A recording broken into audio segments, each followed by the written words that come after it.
আসসালামু আলাইকুম। সকলকে আমন্ত্রণ আনন্দ টিভি রাতের সংবাদে। আপনাদের সঙ্গে আছি আমি শারমিন মনির। টানা বৃষ্টি ও উজান থেকে নেমে আসা পাহাড়ি ঢলে প্লাবিত হয়েছে জামালপুর, ফেনী, কুড়িগ্রাম, লালমনিরহাট ও সুনামগঞ্জ সহ 15টি জেলা। এ সকল এলাকায় হাজার হাজার মানুষ পানিবন্দী হয়ে মানবতর জীবনযাপন করছে। শুকনো খাবার সহ অভাব দেখা দিয়েছে বিশুদ্ধ খাবার পানির। জেলা প্রতিনিধিদের পাঠানো তথ্য ভিডিও চিত্রে বিস্তারিত ডেস্ক রিপোর্ট। গত 2 দিনের টানা বর্ষণ ও ভারত থেকে নেমে আসা পাহাড়ি ঢলে ফেনীর মহুরী নদীর 9টি স্থানে বন্যা নিয়ন্ত্রণ বাঁধ ভেঙে পরশুরাম ও ফুলগাজী উপজেলার 15টি গ্রাম প্লাবিত হয়েছে। তাছাড়া ফাটল দেখা দেওয়ায় বন্যা নিয়ন্ত্রণ বাঁধে আরও বেশ কয়েকটি স্থানে ভাঙন দেখা দিতে পারে বলে আশঙ্কা করা হচ্ছে। জামালপুরে দ্বিতীয় দফায় বন্যা ভয়াবহ আকার ধারণ করেছে। গত 24 ঘন্টায় যমুনা নদীর পানি 38 সেন্টিমিটার বেড়ে সোমবার সকালে বাহাদুরঘাট পয়েন্টে বিপদসীমার 51 সেন্টিমিটার উপর দিয়ে প্রবাহিত হচ্ছে, যার ফলে উপজেলার নিম্নাঞ্চল প্লাবিত হয়েছে আর ডুবে গেছে 18টি ইউনিয়নের 400 বসতবাড়ি। কুড়িগ্রামে ব্রহ্মপুত্র, ধরলা সহ সবকটি নদ নদীর পানি বৃদ্ধি পাওয়ায় বন্যা পরিস্থিতির আরও অবনতি হয়েছে। প্লাবিত হয়েছে নতুন নতুন এলাকা, পানিবন্দী হয়ে পড়েছে 9টি উপজেলার প্রায় লক্ষাধিক মানুষ। দ্বিতীয় দফায় গত 6 দিন টানা বৃষ্টিপাত অব্যাহত থাকায় ও উজান থেকে নেমে আসা পাহাড়ি ঢলে সুনামগঞ্জ জেলা শহর সহ বেশ কয়েকটি উপজেলা নিম্নাঞ্চল প্লাবিত হয়েছে। রাস্তাঘাট, বাসাবাড়িতে পানি উঠায় পানিবন্দী হয়ে পড়েছে লাখো মানুষ। তরিকুল ইসলাম, আনন্দ টিভি, ন্যাশনাল ডেস্ক।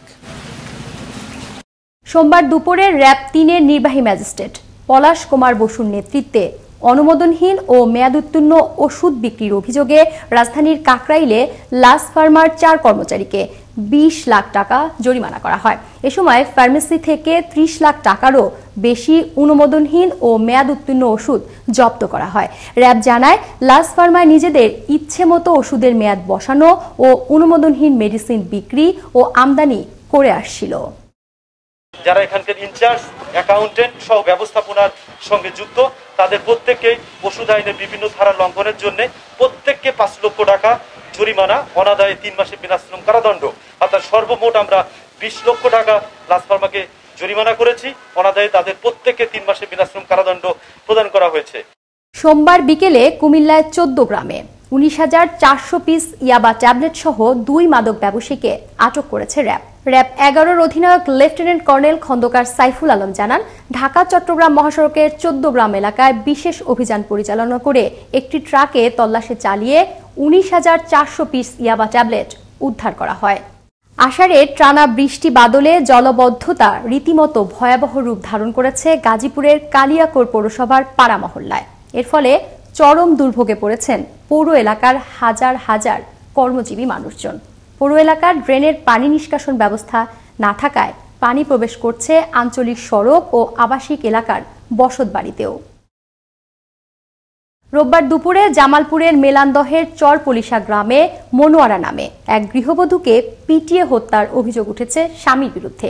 এই ঘটনায় পলাতক রয়েছে স্বামী সোহাগ। নিহতের পিতা জানান, সোহাগ কাউকে না জানিয়ে কয়েকদিন আগে দ্বিতীয় বিয়ে করে। এ নিয়ে রোববার রাতে সোহাগের সাথে কথা কাটাকাটির এক পর্যায়ে মনোয়ারাকে মারপিট করলে মারা যায় সে।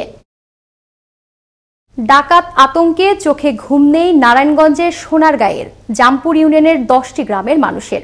পুরুষরা দল বেঁধে রাত জেগে পাহারা দেয় গ্রাম, আর নারীরা উঠানে বসে হয়তোবা ভাবে এই বুঝি ডাকাত এলো।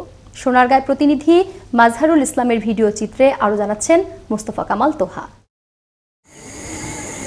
আকাশের ঝলমলে চাঁদোয়া আলো যখন শেষ হয়ে যায়, নামে গভীর অন্ধকার, তখনই শুরু হয় আতঙ্ক।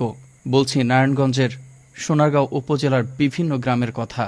চারদিকে সবুজে ঘেরা পরিবেশের নিশ্চিন্তে ঘুমানোর কথা এলাকার মানুষজনের, কিন্তু সোনারগাঁয়ের মহজমপুর, বশিরগাঁও, উত্তর কাজীপাড়া, শেখেরহাট, চর তালিমাবাদ, দারিকান্দি, রাজাপুর, চরপাড়া, গোবিন্দপুর ও মামুদ্দি সহ 10টি গ্রামের বাসিন্দারা ডাকাত আতঙ্কে রাতে ঘুমাতেই পারছেন না।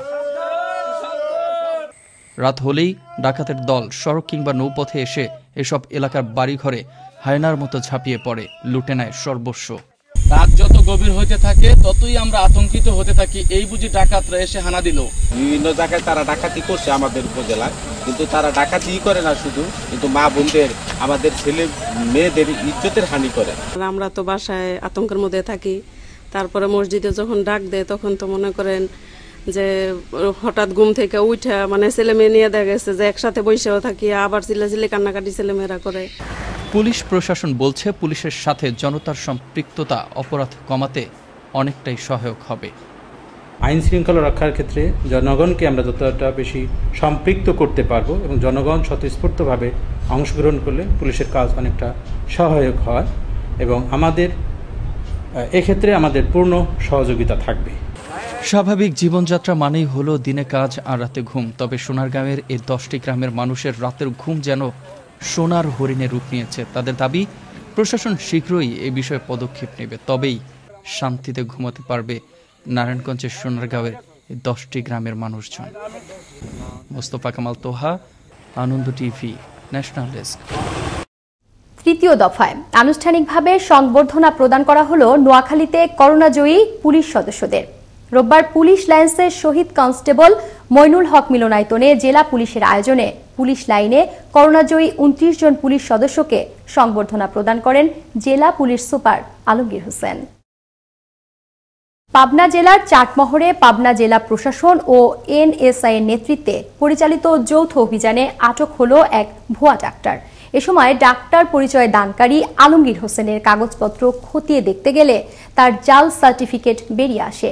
অভিযান পরিচালনাকালীন আটককৃত ভুয়া ডাক্তার নিজেই অসুস্থ হয়ে পড়ে। এতে তার পরিবারের অনুরোধে কারাদণ্ড না দিয়ে মেডিকেল আইন 2010-এর 22 ধারা অনুযায়ী 50,000 টাকা অর্থদণ্ড আরোপ করে তা আদায় করা হয়। এই ছিল এখনকার মতো। করোনা থেকে আপনি এবং আপনার পরিবারকে সুরক্ষায় রাখতে সরকারি নির্দেশনা মেনে চলুন। জরুরি প্রয়োজন ছাড়া বাসা থেকে বের হবেন না। আনন্দ টিভি সর্বশেষ সংবাদ ও বিনোদন সবার আগে দেখতে www.facebook.com/anondotvbd পেজে যুক্ত হন। সকলকে ধন্যবাদ। শুভরাত্রি।